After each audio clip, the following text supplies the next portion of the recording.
Hello, this is Dora from the Mayan Spirit with AVR to Sparkle Divine's Tarot hashtag my tarot personality. So I picked quite a bit of cards to represent me, I guess. So let's start at the beginning. The Spanish Tarot. I've enjoyed everyone's videos with response to this VR. Being Mexican, we always have Spanish cards in the house, so I grew up with these. And as a kid, I would read all kinds of books and everything, and I learned how to get yes and no responses by using the four aces, and then just getting a response, not a reading, just a response to your questions. You know, when you're a kid, that's what you do. And as I said, I used to go to the library, get big books, big art books, stick all the spiritual divination about witches, about even spells and stuff like that, because you know that all the books are all together. So I would get in trouble, and I feel guilty reading. Not just that, it's spirituality also from different parts of the world, but everything was put together in religion. You know what I mean? Before it was even called New Age or anything like that. And one of the biggest book that I could stick other books into was one that was by Waterhouse, and they used to have I'm big on mermaids, so that was my whole favorite thing, is all about mermaids, and this picture was always my favorite inside that Waterhouse. This is the actual artist for that book.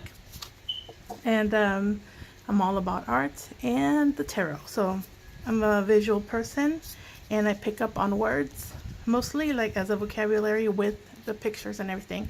And the simpler it is, the better it is for me. So this, art and tarot, and this is what I started with as a little kid. And the only reason that I stopped reading that way is because I ran into a book that was about old wives' tales and things like that. And one little section said that if you read cards or try to tell the future, that when you died, God would put on your head backwards so that you would never get to see the future. So my little self put a stop to that. I didn't stop reading and things like that, but I put a stop to it for a little while, until later when I was a teenager. My grandmother taught me, you guys probably already know the story, she taught me how to read the cards when she came to visit from Mexico. So I learned how to read the 40 cards all together. And then, so that's the story behind the Spanish cards as a teenager. And art. Okay, let me put that aside. I hope I'm making sense with everybody.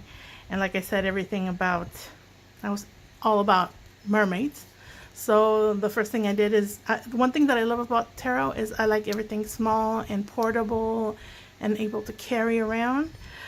So I happen to have a couple of these, which is the Los Scarabeo Mini Mermaid Tarot. I use these a lot. They've been used so much that they're, you know, when you get to it, you get a deck and it's so easy to shuffle any which way you do it. It's now at that point. It's like, it's perfect. It's seasoned, like they say. So this one is all about mermaids, and it's easy to read if you're Rider-Waite trained. Easy to read. Okay. I love the cardstock and everything. If everybody likes those, excellent. Okay, let me put that aside. So I'm all about mermaids, art, and Spanish cards so far, right? So like I said, when I was a teenager, I learned how to read the Spanish cards. Not too long after that, my friend gave me one of her tarot decks, or lent it to me. I don't know how I ended up losing those, or they got damaged. I don't even remember. But I've been reading the Rider-Waite for 30 years. A couple of years, like a year or so, I was in search for something other than Rider-Waite Smith.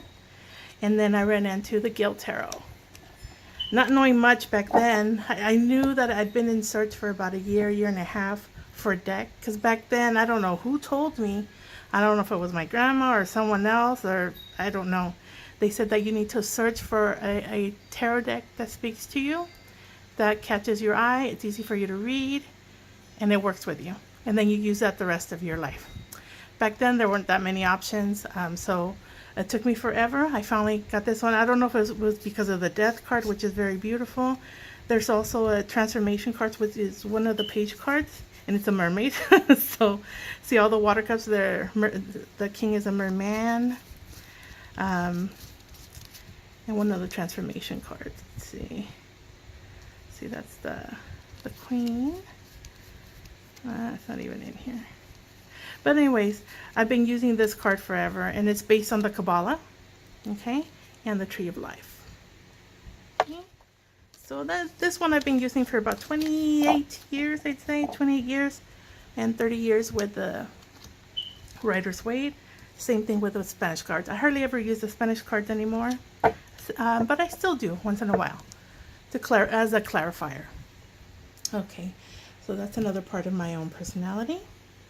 And the other thing is that as far as oracles go, it took me many years. I didn't pick them up till, it's a long story how I ended up with this. This is one of the first ones that I got from a secondhand store a long time ago. It came with something else, and I've been using it ever since. It's the Mayan Oracle. Actually bought this one because I wanted this one. I just wanted to know. And this is not really a fortune teller or a divination for that type of work. And this is really for you to grow spiritually. It is based on the Mayan calendar. Maybe I should read you a little bit about it because I don't know how to explain it without lasting forever. And I was trying to break it down and find a way to, oh shoot, oh here it is. I'll just read it as quickly as I can. And this is for the people who are interested in it because I absolutely love it. I just haven't been using it a lot because I have so many other oracles now. Not tons, but the ones that I use a lot. And I use this one for, like I said, for spiritual growth. And it says here, the Mayan Oracle is composed of 44 cards, 20 Mayan star glyphs, 13 numbers, and 11 lens of the mystery. Okay? Together, the glyphs and numbers from the, I can never pronounce this, okay? So it's Tzolk'in, the sacred round of the Mayan calendar. However, the Tzolk'in is far more than just a calendar. It is also a galactic code to the workings of the universe. Within this sacred code, each glyph can be considered a different aspect or face of the Creator. And each of the 260 possible combinations of glyphs and numbers offers a particular expression for those faces.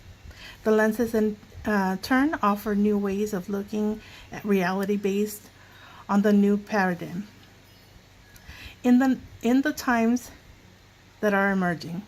In combination, the glyphs, numbers, and lenses form a powerful mandala of transformative energies.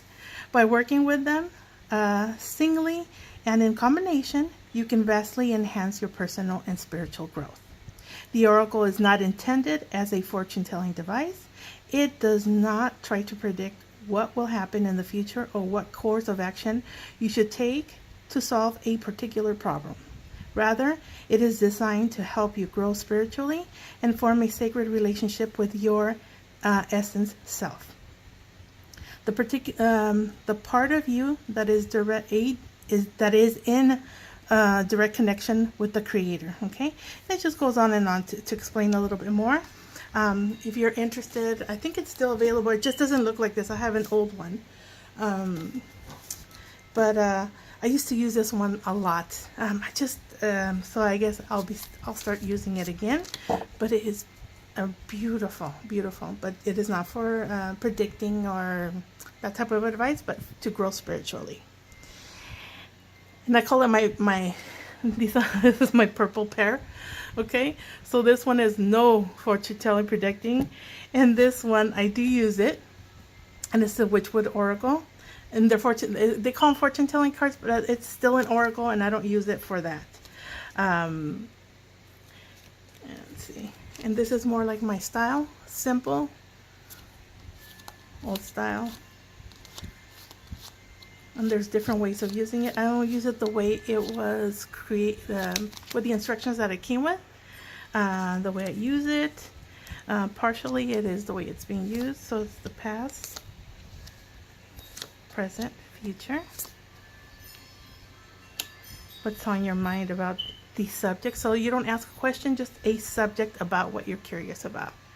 And then what you don't know, which goes down here. I hope you can see that. So they have different definitions. They say, let's say you don't know and it doesn't quite match whatever it is. You can still pull cards and it's like a sentence. Okay, and that goes for these, any of these. And it forms a sentence, a vocabulary.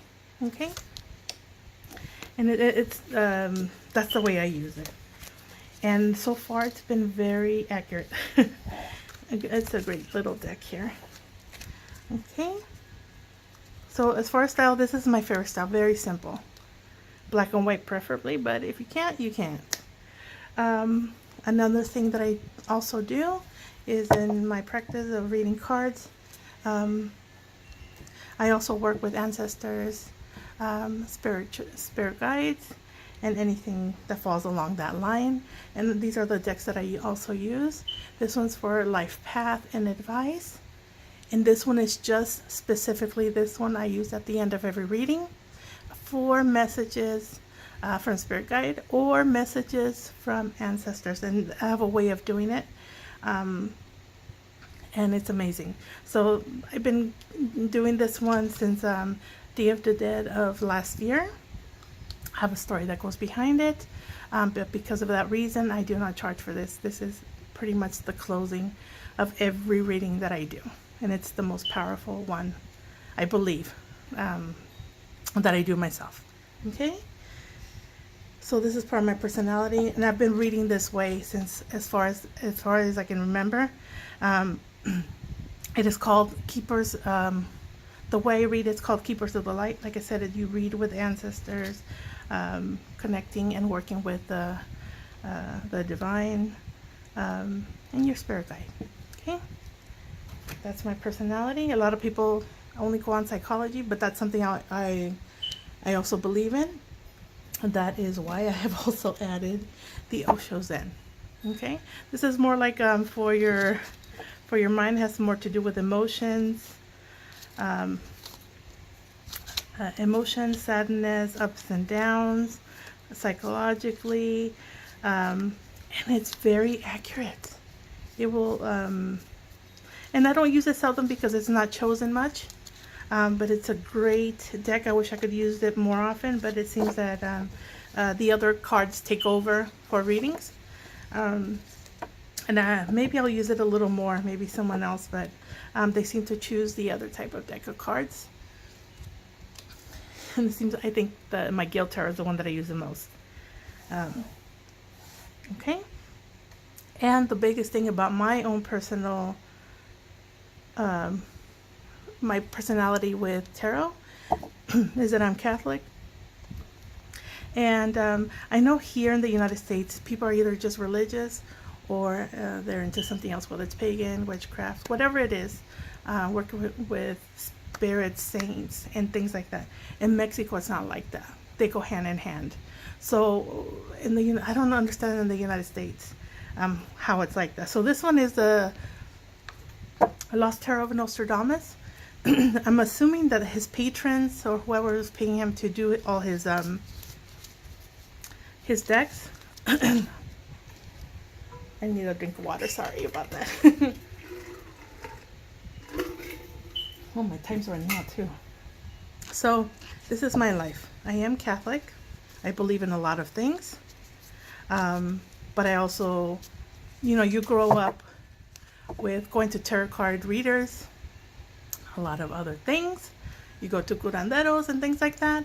So I am also a combo of Santa Muerte, not that I read, I'm not going to get into the whole Santa Muerte thing, but this is Mexico related with the spirit world and religious world. I didn't grow up super religious, but I was a religious child, as in a spiritual child. I hope this made sense for everyone. Hope you enjoyed it and you have a great day. Bye-bye.